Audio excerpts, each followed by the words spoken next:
Professionally मैं एक sound engineer हूँ।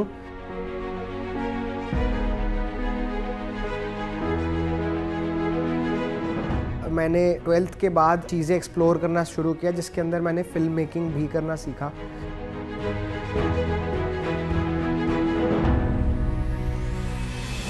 म्यूज़िक ये सब चीज़ें मेरा पैशन ज़रूर है, लेकिन मेरा इंटरेस्ट बिज़नेस में काफ़ी ज़्यादा था।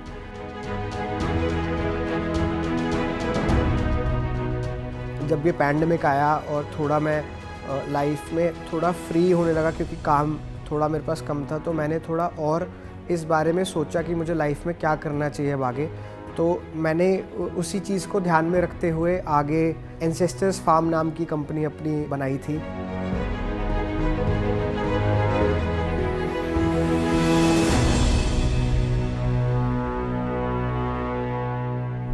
Hello, my name is Savneet Singh और मैं एंसेस्टर्स फार्म कंपनी का ओनर हूँ। हमारी कंपनी कोल्ड प्रेस्ड ऑयल्स बनाती है, जो कि हेल्थ के लिए सबसे बेस्ट माने जाते हैं आज की डेट में। सो बेसिकली मैं गाज़ियाबाद, जो यूपी में है, उधर का बॉर्न एंड बॉटअप हूँ और मैंने अपनी स्कूलिंग भी गाज़ियाबाद से ही करी थी।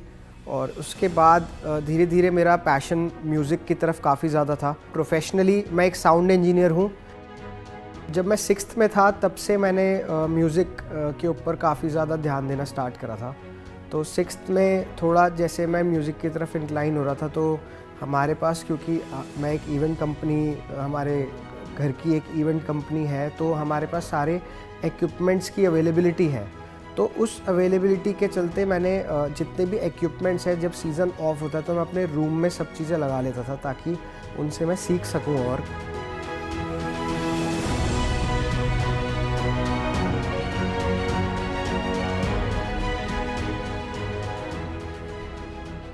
अगर एक डीजेइंग का कंसोल है तो किस टाइप से वर्क करता है, लाइट का मिक्सर कैसे वर्क करता है, तो ये सारी चीज़ें मैंने घर पे रहते हुए अपने रूम में ही सीखी हैं। वो चाहे समर ब्रेक हो तब, या फिर अगर मैं पढ़ाई से अभी पढ़ चुका हूँ, थोड़ा फ्री हूँ उस टाइम में, तो मैंने स्लोली थोड़ा उसी अपने पैशन पे काम करना स्टार्ट करा और धीरे धीरे मैं डीजेइंग लाइन में आया। धीरे धीरे मैंने म्यूज़िक की तरफ और मैं इंक्लाइंड होता गया और मैंने डीजेइंग का एक प्रॉपर कोर्स करा।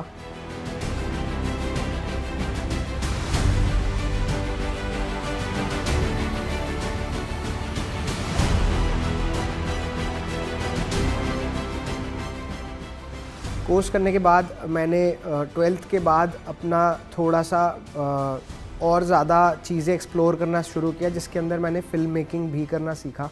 मैंने जब कॉलेज अपना स्टार्ट करा था, तो मुझे कॉलेज के जिस टाइप के कॉलेज में मैं गया था, मुझे उसमें उतना इंटरेस्ट नहीं आ पाया। था वो भी फ़िल्म मेकिंग का ही, लेकिन वो जो एक क्रिएटिविटी चाहिए, वो जो धीरे धीरे हम सीखते हैं चीज़ें, वो वहाँ पे थोड़ा लैक करता था। तो मैंने उसी चीज़ को थोड़ा समझा कि शायद मुझे और ज़्यादा एक्सप्लोर करने की ज़रूरत है। जब ये पैंडेमिक आया और थोड़ा मैं लाइफ में थोड़ा फ्री होने लगा, क्योंकि काम थोड़ा मेरे पास कम था, तो मैंने थोड़ा और इस बारे में सोचा कि मुझे लाइफ में क्या करना चाहिए अब आगे।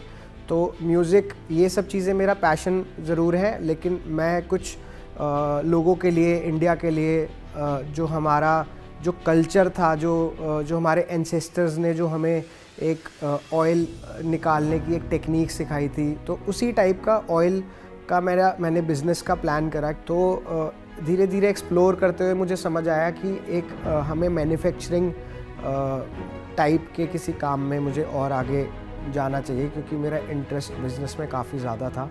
मैंने उसी चीज़ को ध्यान में रखते हुए आगे एंसेस्टर्स फार्म नाम की कंपनी अपनी बनाई थी। तो धीरे धीरे जैसे ही मुझे इस फील्ड के बारे में पता चला, तो मैंने इसमें 6 महीने 7 महीने रिसर्च करी है। मैंने थोड़ी ट्रेनिंग ली है और काफ़ी दूर जा के मैंने सीखा है इस बारे में कि इसको हम कैसे, इस बिज़नेस को कैसे अच्छा बना सकते हैं। और ये सारी चीज़ें मैंने बिज़नेस स्टार्ट करने से पहले एक्सप्लोर करना स्टार्ट करा, उसके बाद मैं बिज़नेस में आया था। तो मेरा स्विच, इसको स्विच भी नहीं कह सकते, मैं दोनों चीज़ें साथ में करता हूँ। म्यूज़िक के लिए मैं खुद से फोकस करता हूँ कि म्यूज़िक पे मैं खुद ही ध्यान दूँ, और साथ में अगर हम इस बिज़नेस की बात करें जो मैं कर रहा हूँ, जो मेरी कंपनी एंसेस्टर्स फार्म, ये काफ़ी हद तक इसमें मुझे अपना टाइम देना तो पड़ता ही है, लेकिन थोड़ा ऑटोमेटेड भी है ये बिज़नेस। धीरे धीरे करके हम लोग अब जैसे जैसे आगे बढ़ रहे हैं, हमारे साथ लोग और जुड़ रहे हैं, तो फाइनली अब यही है कि ये ऑटोमेशन के लेवल पे आ चुका है।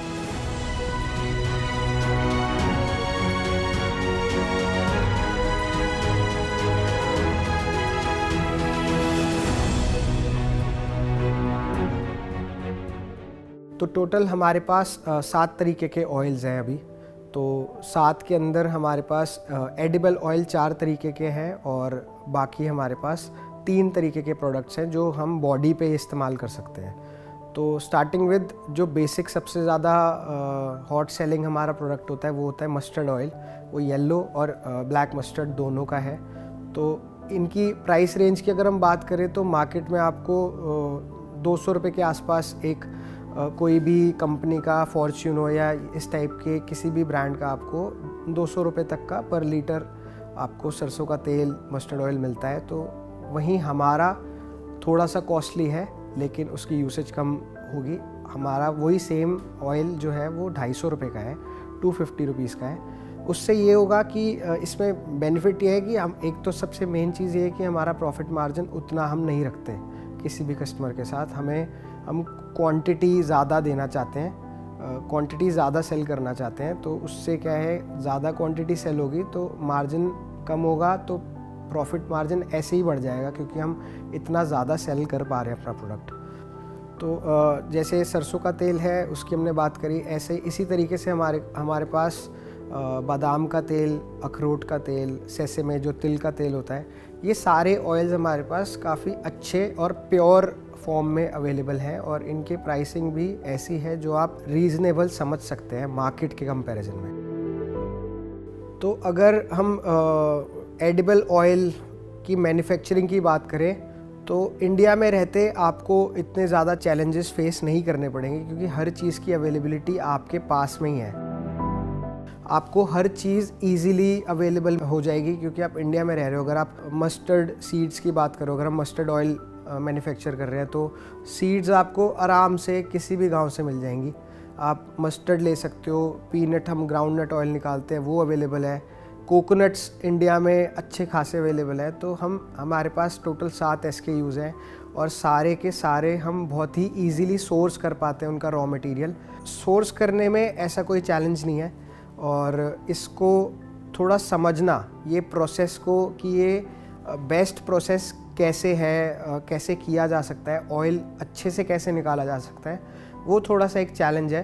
तो वो धीरे धीरे आपको सीखने के बाद ही समझ आता है। आपको थोड़ा आयुर्वेदा भी समझना पड़ता है कि ये ऑयल अगर हम इस टाइप से मैन्युफैक्चर कर रहे हैं तो इसके फ़ायदे क्या हैं और हम कुछ ऐसे स्टेप्स ना लें जो वो फ़ायदे नुकसान में बदलें। तो ये सारी चीज़ों की नॉलेज ये थोड़ा पढ़ने से और थोड़ा और लोगों से मिलने से ही आई मुझे तो, और धीरे धीरे करके वो सारे चैलेंजेस से मैं कोप अप कर चुका हूँ। अब जैसे जैसे बिज़नेस ग्रो हो रहा है तो अब नए टाइप के चैलेंजेस आ रहे हैं, जैसे थोड़ा सा और लोगों से मिलना और मार्केटिंग का। मतलब नो डाउट इस बिज़नेस को ज़्यादा मार्केटिंग की ज़रूरत नहीं है, स्टिल हमें एक लेवल से एक स्टेप अप करने के लिए हमें थोड़ी और मार्केटिंग की ज़रूरत पड़ती है। तो मेन चैलेंज यही होता है कि आप और लोगों के साथ कैसे इस बिज़नेस को एक्सपैंड कर सकते हो। अगर वैल्यूएशन की बात करें तो हमने मार्केट अपने इस कंपनी में 4 से 5 लाख रुपए लगाए थे और हम आज की डेट में 5 से 6 लाख रुपए की 1 साल की ईयरली सेल कर पा रहे हैं। तो उस हिसाब से देखा जाए तो हम धीरे धीरे ग्रो कर रहे हैं। तो मार्केटिंग की अगर हम बात करें या अपने प्रोडक्ट की डिस्ट्रीब्यूशन की बात करें तो अभी हम कोई डिस्ट्रीब्यूशन नहीं कर रहे। हम रिटेल शॉप्स को खुद से जाके अपना प्रोडक्ट दे के आते हैं और उससे क्या होता है कि हमारा डायरेक्ट कनेक्ट रिटेलर के साथ बना रहता है और रिटेलर का डायरेक्ट कनेक्ट कस्टमर के साथ बना रहता है। तो हमारा कम्युनिकेशन काफ़ी अच्छा हो जाता है कि अगर उनको लगता है कि इस प्रोडक्ट में ये फीडबैक अच्छे हैं और तो हमारे पास एक पूरी लिस्ट आ जाती है कि इस प्रोडक्ट की इतनी ज़्यादा डिमांड है और इस प्रोडक्ट की थोड़ी सी कम है। तो जो प्रोडक्ट की कम होती है हम उसको कोशिश करते हैं कि उसके लिए अवेयरनेस और ज़्यादा बढ़ाएं। हम लोग ऐसे कोई ऑफ़र्स वगैरह नहीं चला पाते क्योंकि ऑलरेडी जो हमारा जो कॉस्ट है, जो प्राइस हमने रखा हुआ है वो बहुत ही कस्टमर फ्रेंडली है, तो ताकि आपको कम प्राइस में अच्छी चीज़ मिल सके, क्योंकि हमारा मेन मोटिव ही वो है कि हमारे जो कस्टमर्स हैं उनका लाइफस्टाइल अच्छा हो सके, वो अच्छा खाएं।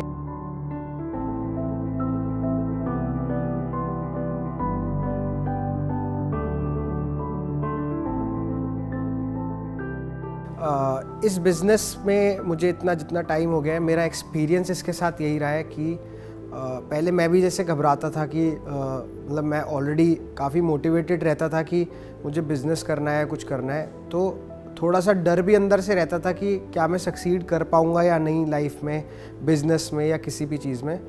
तो जैसा मैं था कुछ साल पहले, आई एम श्योर आज काफ़ी स्टूडेंट्स या लोग होंगे जो सेम वैसा ही फील करते होंगे जैसा मैं 2-3 साल पहले तक बिज़नेस स्टार्ट करने से पहले या लाइफ में कुछ करने से पहले तक मैं सेम चीज़ सोचता था। तो मेरा सजेशन आपके लिए यही रहेगा कि आप अपनी प्रॉपर एक रिसर्च करिए जो भी आप बिज़नेस में आना चाहते हैं। अगर आपकी रिसर्च अच्छी रहेगी और आप जो सीखे हो वो सब रिसर्च करते हुए और आप उसको सही से इम्प्लीमेंट कर पाते हो, तो डेफिनेटली आप भी सक्सीड कर पाओगे। आपको अपने बिज़नेस को लेकर या जो आपका थॉट है इस आइडिया को लेकर, उस बिज़नेस के आइडिया को लेकर, आपको बस कॉन्फिडेंट रहना है कि जैसा आप सोच रहे हो, जो आप स्टेप ले रहे हो, वो आपने सोच समझ के लिया है, तो उसको आपको बार बार सोचने की ज़रूरत नहीं है कि क्या ये मैं सही कर रहा हूँ या गलत कर रहा हूँ। तो आपने अगर एक बार सोच लिया है कि आपको ये करना है, तो आगे बढ़िए और करिए। तो जस्ट कूद जाओ उस बिज़नेस में और यूनिवर्स भी आपकी हेल्प करेगा। आई एम श्योर आप लाइफ में कुछ अच्छा करेंगे। Thank you so much.